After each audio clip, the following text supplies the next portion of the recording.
O, tulak, tulak. Ayan, tulak lang. Tulak. Hindi ko tulak. Patay, baha. Paano tayo tatawid nito?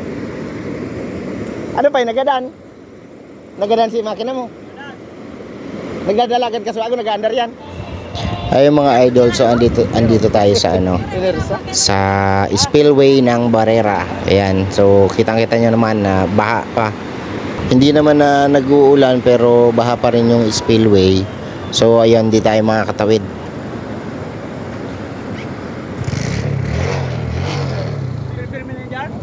Ayop, kang iritong kasako sumago na yun pa sinabing baha. O kaway ka muna. Kaway ka muna. Ano ma'am? Ayos pa? Irit lang. Magam kaya.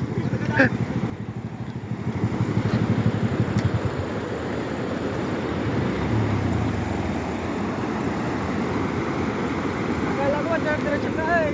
Huwag ka may baruto. Mapapapit ka rin ka mo.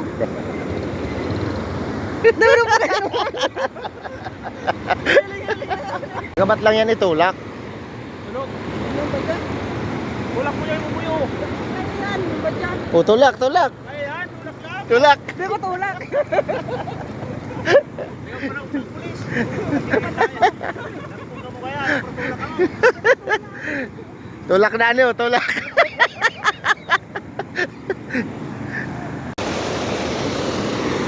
Gusto ko sanang subukan tumawid kaso delikado. Ayan, malakas yung agos ng tubig.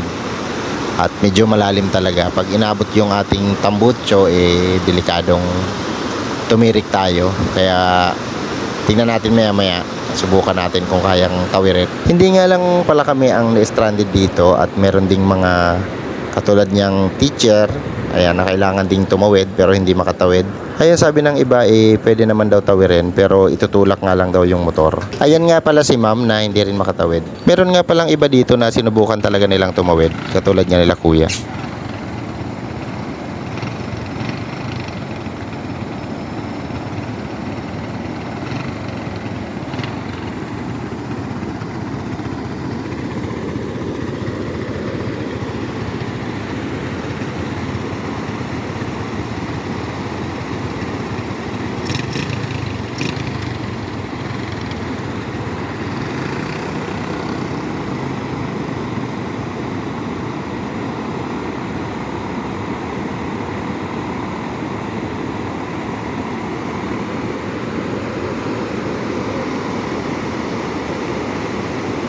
Natanggalan pa garong kadena ito.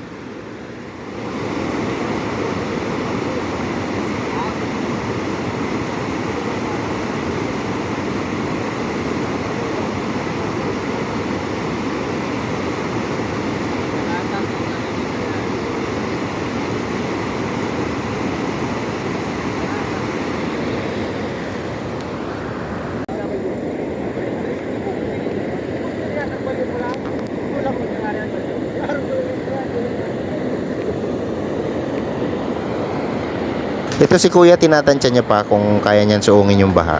Kaya nakakaawa nga lang pala yung mga estudyante na kailangan pumasok sa eskwelahan. Binababa na lang sila ng tatay nila.